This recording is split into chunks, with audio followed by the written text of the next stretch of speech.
Good evening. Welcome to ORPtv News. I'm Craig Stagner, coming to you live on this Sunday evening, December 8th. We're coming to you from the JK Auto Repair Studio. Of course, JK Auto Repair is a full-service car care provider located in Ozark, Missouri. My buddies John King and Zach Jones will take fantastic care of you. I promise you that. 2301 Selmore Road. You can give them a call, 417-581-2004. And this is the Twister Alley Raceway Weekend Wrap-Up Show. Twister Alley Raceway in Butterfield, Missouri. Just absolutely a fantastic track. Super proud to be even associated with those fine folks, let alone be partners with them and trying to help each other out. Fantastic place. Twister Alley Raceway, Butterfield, Missouri. Come get you some. Our sponsors, JK's Auto Repair, Twister Alley Raceway, Jeff Johnson 1 at umortgage.com, South Fork Ranch and Spirits, Hannah O. Realtor Broker at Home Sweet Home Realty and Associates, PrimeAdvantagePlus.com, Missouri Motocross Hall of Fame and the Titans of 10-5 Drag Race Series. Prime Advantage Plus is a fantastic way to be saving huge amounts. I mean, when you talk about your bottom line on your business, one of those things is you've got your employee salaries, you've got fuel. This is a big way to save huge amounts off there. Cut your bottom line down a tremendous amount. PrimeAdvantagePlus.com. Just put in ORPtv in the referral code. You can give Sam Messick a call, 417-521-3320. And again, Jeff Johnson 1 at umortgage.com. You're buying a home, you need to find out what you can afford and how to get that money. Jeff Johnson 1 to help you settle that up. 839-8326 or start a loan right from your phone. You moving, you better call SGF Jeff. Well, the big racing this weekend was at St. Louis, Missouri. The Gateway Dirt Nationals at the Dome at America Center, presented by O'Reilly Auto Parts. And as per usual, it was a kind of a crash fest. It was kind of a mess. It seems to usually be one. That's kind of what happens there. You get that many cars in an area that's made for that many football players, people, you get that many cars out there, and it is can be pretty rough. And I'm going to show you a video here. This is from earlier in the week. This big fella here, he probably wished about halfway there he would have stopped a lot closer to this car. And boy, you see him, he's just, I don't think he's offering him chiropractic services. I don't think he's trying to adjust his neck or try to fix his neck restraint there for him. He's trying to flat pull him out of that car. Got kind of ugly. Oh, that's a good looking car. I just realized that one back there, that kind of Bobby Allison look there of that car. Then this took place. This was also part of, this is Tyler Carpenter, and this is not Sam Shepard, that's an actor. Last name Shepard, though. They get into it a little bit. Tyler Carpenter is one of the dudes I really like from West Virginia. He is, to say he doesn't really care would probably be a major understatement for sure. Let's see if we can get some of this on here, this audio, what was going on. I don't think I have, I think I muted it out. Big fight going on in the pits. This was one of Tyler Carpenter's crew going after Shepard. Let's see, I think we have this here, some sound though. As soon as they get them separated. A lot going on there for sure. Like, didn't matter to me, we did a tail. The track really wasn't racy enough. And I was pretty positive it was Hudson or Shepard. I did know that. And if them guys was dumb enough to do that, I was dumb enough to wad us the fuck up. And, he's referring to one of them spun him in the race. I definitely know who did it now. And what goes around comes around. It really will come around. Well, we were racing there, and I was behind Tyler and then Hudson O'Neill, and we were racing. And I seen the whole thing. Huddy got into the back of him, spun him out. Well, when I come back around, Hudson went by him, and Tyler didn't do nothing. And I went by him, and he nudged at me with his car, and I threw my hands in the air like, I didn't do it, you know. So after the race, coming across the checker flag, he spins me out. So then everything in my mind just went red, and it was bad after that. So other than that, no hard feelings. We're tickled to death with the run. We made it and put on a show. You know, hell, even if you run last sometimes, you got to do something crazy to put on a show. So I'm tickled to death with how everything turned out. I'm glad that Shepard ended up getting his fucking car tore up and popped an eyeball, I guess. And I didn't start nothing. We just beat and banged out there. And I did, when he hit me in the ass, I did put it in reverse. And high centered it up on his nose piece and did a little burnout on it. But hell, I'm too little to be fighting. But shit, come down here and I guess get me and half these my gang around here and we'll be all right. But I tried to get him, Cody, once it happened on the track, keep the show there. I tried, he wouldn't get out. So, and I was old, I just couldn't quite get out fast enough. So, but other than that, I wasn't too upset. The fight down here was his guys running his mouth, you know, and I don't put up with that very well. So. Sometimes somebody in their 20s gets a head full of steam and thinks, oh, that old 50-year-old fella there, I'm going to give him what for. Sometimes it don't work out so good for those young fellas. I don't know that went quite the way Steve Shepard planned it, but nonetheless, I'm a big fan of Tyler Carpenter. He is always a wild man out there. Now, this is something that happened earlier, I think earlier in the day.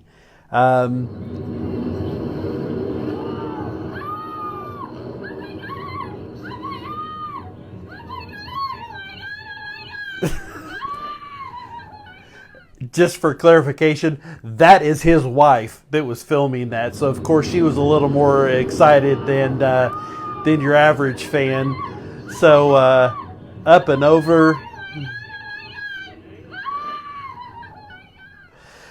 Now, this is the end result of that. That is where the car ended up being parked. And, yeah, that's not where there were some jokes that said, sir, this is, you can't park your car there. There's ways to handle things. When something goes wrong, you can either deny it, you can act like it didn't happen, you can just go whatever. Or, my personal favorite is you lean into it and you go, that was something, wasn't it? Darin Weisinger Jr. not only survived this wreck just fine, they decided they're going to put out t-shirts with that crash on the shirt to raise money to help fix the car for next year. That is how you do it. I'm going to be ordering me one of those shirts, and hopefully they will have an option where you can have him autograph it too, maybe charge an extra $10, get that shirt autographed. That is probably the coolest thing I've ever seen as far as, hey, that didn't go good at all. What are you going to do? I don't know. Let's put it on a t-shirt and make some money and help fix the car. Brilliant. Go to Weisinger Racing merch. I'm going to be going on there tonight and ordering my shirt for sure. This is one of those things. We always see the 50-50 drawings. They have them at Twister Alley Raceway. They have them at almost every other track. It's a great moneymaker for the track because you just get 50% of the money. People throw money in and you get half and they get half. One of the great things you can do is if you put that towards something. Maybe it's towards the track. Maybe it's towards a charity. Mary and I got thinking about this. This would be a fantastic idea at a football game. NFL football games, they got 8 home games. Can you imagine what the 50-50 would be at an NFL football game? Each week, 8 charities put that money towards it. I think they could do something really cool. So if you come to the Missouri Motocross Hall of Fame event this coming year, I'd plan on bringing an extra 20 with you because we might be doing something like that with money going to, I have a couple charities in mind. But Kenny Wallace, the official page. In other news, my friend Tim Love won the 50-50 drawing tonight at Gateway Dirt Nationals. If you didn't see this, Kenny put an amount on there and he was way off on what the check was, but I zoomed in on it and I'll show you. What do you think a 50-50 pays on the final night of Dirt in December at the Dome? Well, there's a look at the character and goofy Kenny Wallace. I'm going to zoom in here on this check. You can't quite make it out real well. That would be $69,162 and looks like maybe 50 cents or something. I don't know. So that is some kind of 50-50 drawing. I've never won $1 in a 50-50 drawing, but you win $69,000 $100,000. That is amazing. So that makes for a pretty good. I'm going to guess the first 800-900 is going to go to concessions with that fella. But $69,000, way to go. That is pretty awesome.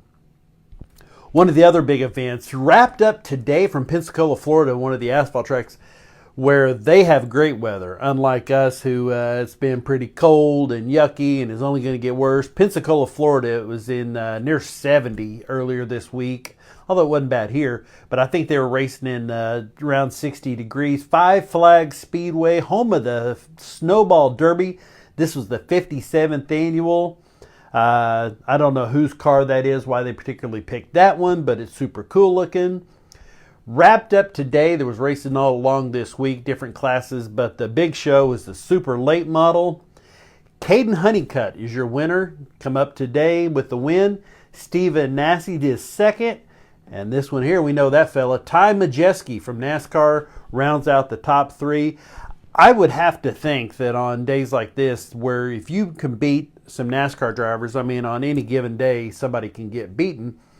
But this is a really good opportunity for some of these drivers to show their merit, maybe kind of an audition thing. Say, look, this is kind of what I can do against some of these NASCAR drivers. So congratulations, Caden Honeycutt and Steven Nassy. Hope that they get a look at some ARCA racing, something like that. But a big win for Caden Honeycutt. Woke up early this morning, as I all the time do. When you get up at 3:30 in the morning to go to work, it's hard to sleep past 4:30 straight through. But woke up, saw the perfect timing. Turned on ESPN, and it was the final. They were just about to get the white flag for final lap, F1 Abu Dhabi season finale, and I said, heck yeah, that is timing. We turned it on, and there is your winner. Lando Norris took the win today. Lando Norris is first. Carlos Sainz is second, and Charles Leclerc rounds out your top three. Lewis Hamilton passed George Russell on the final lap. Couldn't quite make it to the podium. Summer Aziz's secret love there, Max Verstappen, is sixth, but he wrapped up the championship last week. So this was just, this didn't even matter. He didn't even have to race this. So there's your champion, Pierre Gasly, Nico Hulkenberg, Fernando Alonso, and Oscar Piastri rounds out your top 10. Here in NASCAR, they call it the Manufacturers Championship. In F1, it's the Constructors Champions. McLaren takes the championship there. You can see, I don't know, somebody else would have to tell me. I don't know what those three guys drive. I only know those because it's printed on there. Oh, I think that's McLaren right there. That's what that says. So with the win today, I don't know if that solidified it, if they already had it wrapped up, but McLaren is your Constructors Champion for F1 2024. Now, after the race, this was Lewis Hamilton, seven-time F1 champion. This marked his last race in the whatever car that is that he drives. I'm drawing a big blank on. Well, let's just go back here and look at it there. Mercedes. He is going over to Ferrari next season. It was considered a bad move for him when he went to Mercedes, but clearly it wasn't. He is an incredibly talented, handsome, nice fella. He was just hugging people and taking photos, so all kinds of cool things there. But very emotional for him. His last race in the Mercedes, moving over to Ferrari for next season. World Supercross. This completely threw me. I thought this race was on this weekend. They had the finale on Wednesday. Very odd, but Eli Tomac takes the win. The championship. Ken Roczen is second. And I can't think who that is. Max Anstey maybe, who was third. But Eli Tomac is your champion. Oh, so Joey Savacci. Ken Roczen rounds out second. Joey Savacci third. Missouri's own Vince Freezy with a top 5 finish. Mitch Oldenburg, Luke Clout from Australia, Gregory Aranda, Ryan Brees, Not even familiar with him. From the U.S., Anthony Bourdain, not the chef. That's not Anthony Bourdain. That would be quite the coup if he won that. And Dean Wilson. So congratulations. Eli Tomac, in his final full year of racing with Yamaha, takes the championship in the 450, or the WSX as they call it, the SX2, or what would here be the 250. Shane McElrath just smoked everybody this year. I don't think he didn't lose a race all year. Cole Thompson is second, and Maxime Desprez rounds out your top three. But on the season, Shane McElrath with a championship by almost 100 points. Cody Schock from the USA, Cole Thompson from Canada. So you had 4 U.S. riders in the top 10. Cullen Park, Kyle Chisholm, Enzo Lopes from Brazil. Don't you normally think of Brazil being big motocrossers? You know they're in the UFC. But congratulations to Shane McElrath. Really happy to see him have some success there. One of the local style tracks that had racing last night, Electric City Speedway, where we do it with the lights on. Benton, Missouri, enduro race. Mike Parker takes the win. Eric Lampy moved up like 28 places to take second. William Franklin rounds out your top 3. That is going to do it. That was the racing for this weekend. Now, coming up next weekend, it is the awards presentation for the CARBS season wrap-up. That'll be up north of Kansas City. We'll be telling you more about that on Wednesday. Also coming up next weekend at Lebanon, Missouri, it's tractor pulls. We'll have all that information posted up on our page. Make sure you look forward to that. Going to be a great opportunity to get up to Lebanon, Missouri and check out some tractor pulls. We'll tell you all the details about that on Wednesday. If you'd like to send me an email, and that's how we know about the Lebanon tractor pools. So I highly recommend it, man. We get out to tens of thousands, sometimes as many as 1 million people in a month, and I'm not joking. Shoot me an email, orptvmedia@gmail.com. You can send me a text, 417-872-9854. And while I'm thinking about it, that reach that we have has everything to do with you. So when you share our page, share these shows, share our results, you're helping spread that. And if we're helping you promote an event, you're just helping yourselves, because you can post it. Of course, highly recommend that. Post it up to different pages. We already have built in almost 19,000 followers on this page. So when you share that with me, and then we post it, and then you share it, you're getting almost 20,000 people bump right there, and that's pretty big. So keep us up to date on those events going on. We'll talk about them, and then help share it, and you help us, we help you, and it's a big, beautiful world then, isn't it? That's going to do it. We'll be back here Wednesday night talking about birthdays, anniversaries, next events coming up. I do want to mention yesterday was Pearl Harbor Day. I hope you took just a moment to think about that and what that means. Sunday, December 7th, 1941, Pearl Harbor, Hawaii. Horrific events, changed the world. Think about that. Today, just to mention it in case you didn't see it on my personal page, probably one of the biggest pop culture relevant days of the entire calendar year, December 8th. One of my favorites, Jim Morrison, born in 1943. Love him or hate him, hugely successful. Sam Kinison was born December 8th, 1953. John Lennon was assassinated on December 8th, 1980. So many of us learned about that from Howard Cosell on Monday Night Football. And in 2006, from the band Pantera, a disgruntled Gulf War veteran with PTSD went on stage and killed one of their founding members, one of the two brothers, Dimebag Darrell, on December 8th, 2006. So 2 icons were born and 2 were taken from us way too early. December 8th. Christmas time's coming up. I love you guys. I really, really do. Thank you so much for joining us, and hope you have a great rest of the weekend. For ORPtv, I'm Stag.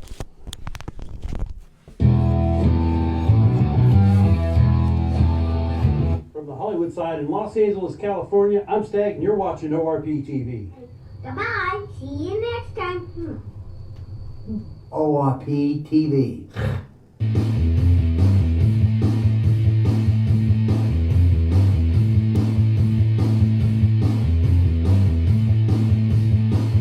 Here for ORPtv, we try to have a lot of fun.